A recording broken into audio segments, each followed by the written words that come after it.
If you have not started creating business lines of credit to build houses, you're compromising your success, your long-term finances, and your ability to expand. The reason that business lines of credit are most advantageous is because it gives you bandwidth to be able to expand. Let's take this house, for example. This is a simple spec house. A spec house is a house that you build to your specifications.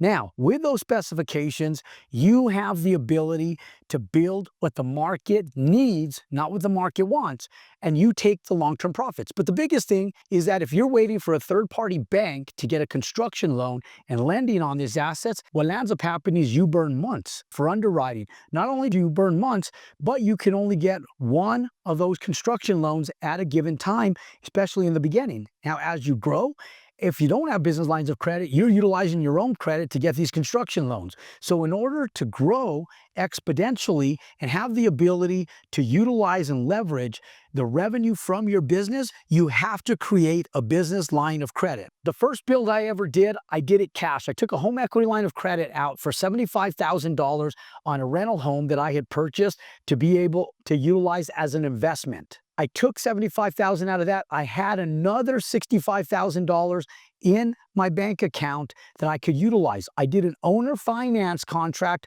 on the actual land. Now, when you go in and you do a construction loan, you have to either pay for the land up front or you have to relieve the debt of that land. So I tell people, unless you're doing a house in excess of $700,000 on the resale price, you cannot finance 100% of that land into the construction loan because the banks don't have enough equity to be able to take that construction loan down with such a minute amount of profitability. If you have larger equity, larger profitability, it expands your bandwidth with that equity to be able to utilize that as leverage for the bank to pay the land off for you. Now, with that said, sometimes the banks still will require $30,000 to $50,000 in your bank account in order to facilitate that loan. Now, to make your way around that is through business lines of credit. So that way you're not out of personal capital. And the day you open up your credit card, you can get a $10,000 credit card, $5,000 credit card, and multiple lines of business credit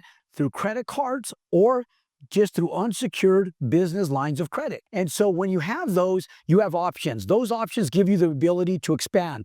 That expansion allows you for growth and larger profitability. Let me give you a perfect example. The very first house I built, I only had the affordability to build one house. I had bad credit at the time, so a construction loan was not an option. In fact, I was short over $70,000 to finish and complete that house, in spite of the line of credit that I had utilized from the home equity line on the rental house, the money that I had in the bank, and the owner financing that I got from the land. And I had to pour driveways and foundations and patios with my concrete company to gain the capital on the front end to pay the contractors on the back end when we were finishing construction. So it was a very ambitious goal, a very stressful goal, but we did it.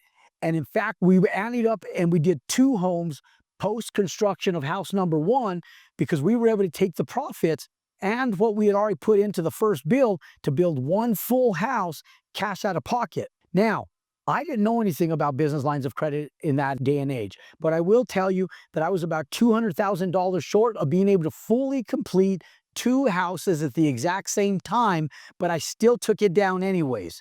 And ironically enough, I was going into Compass Bank. And when I was going into Compass Bank, there was a lady, her name was Lisa. Lisa would go up to me every single day because I was doing deposits for the concrete company of $15,000 check, a $30,000 check, a $5,000 check, the pocket full of cash that I got from a customer. And I would go in every single week and we were depositing $100,000, $50,000 every single week. So she sees this young man obviously running a very lucrative business. And the first thing in her mind was not, I think this guy has a 460 credit score. And I was embarrassed to advertise it. And so I understand that most people, they don't realize that business lines of credit are within an inch of proximity to what they're in need of, and they're right at the forefront of their fingertips.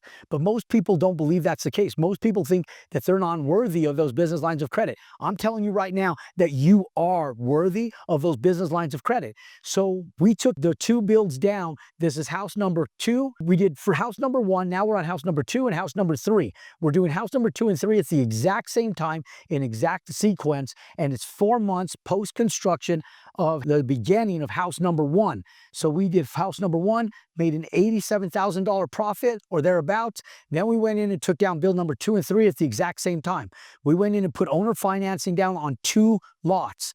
Then we took the proceeds from house number 1. We built 1 house, no problem. But we knew we were going to get to the big tail end of house number 2 with limited funds. And thank God that God works in funny ways. Lisa kept coming on to me, putting a lot of pressure on my back to go in and apply for a business line of credit. In the early part of 2000, the millennial year, she finally broke me down, set up an appointment. I went and sat down with her and I leveled with Lisa in spite of my embarrassment. I said, Lisa, I have a business that does extremely well, but my credit is horrible. I have like a 460 credit score. I'm working on it. I think I might have brought it up to a 500, but my credit still sucks. So in spite of how much money I'm making right now, my credit has been ruined because of unfortunate circumstances of the FTC shutting down the business that I was working with. Now, with that said, Lisa said, let's see what we can do with your employer identification number. Let's take your business, which has its own employer identification number. She asked me, she goes, Jerome, are you incorporated? And I said, ironically enough, we just incorporated. We were a DBA, doing business as, which means that I was the business with a business name, and we really didn't have an entity structure because I was young, unsophisticated, and didn't realize what I didn't know. And so I landed up going in with my dad just a few months prior to that, ironically enough, and we had incorporated as a C Corp, both companies. Then I went and applied for S Corporation status, so that way we were a subchapter S. That way all my income was a pass-through income through the corporation. Now, when she found this out, she said, good job. Let's utilize your employer identification number for the business lines of credit. What did your business do last year? We had already been in business for year number 2. We had already done over $1 million in business, which most people don't have that ironic ability to have. But we were able to go in and get an automatic $50,000 line of credit within 48 hours of the application process for that line of credit. That gave me relief to be able to go in and utilize that, which helped me bridge over the gap of what I didn't have. And I still had to go in and pour driveways. Now, once I got that business line of credit, I went back to Bank of America. Bank of America one day, the lady came up to me with a little clipboard back in like 2000, 2001. And when she came to me, she said, your business qualifies for a credit card with that business. Would you like to apply for the credit card that you qualify for? And I wanted to call her bluff because I still had really bad credit. We were working on it, credit score slowly going up, but it hadn't been 7 years to wipe all this stuff off my credit.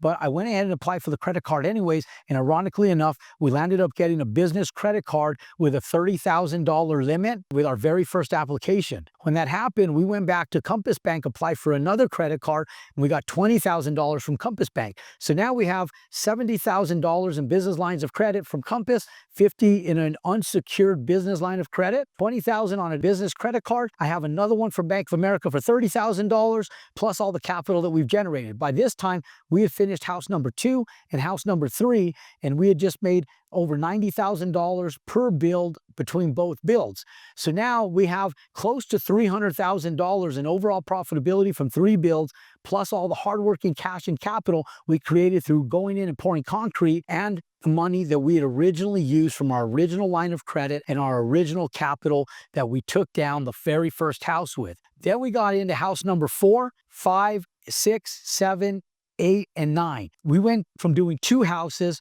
to building 4 houses automatically. So we took our houses from building 1 to 2, 2 to 4, then 4 to 6 on the next run. And we were building all of these in 120 days, 4 to 4.5 months, full-term construction. Now, that's the hard way to build it. The right way to build it is day 1. You get your employer identification number, you pick your business name, you get it registered with the state corporation commission or whatever state you want to facilitate business with and in.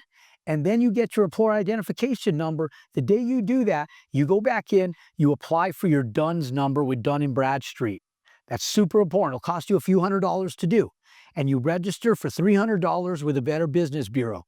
Those two reputable agencies will give you the reputability that you need to be able to go in and bridge over the gap, having a new business, to be able to take advantage of credit and credit financing through third-party institutions where you won't be able to get the leverage that you would otherwise have without those two reputable agencies.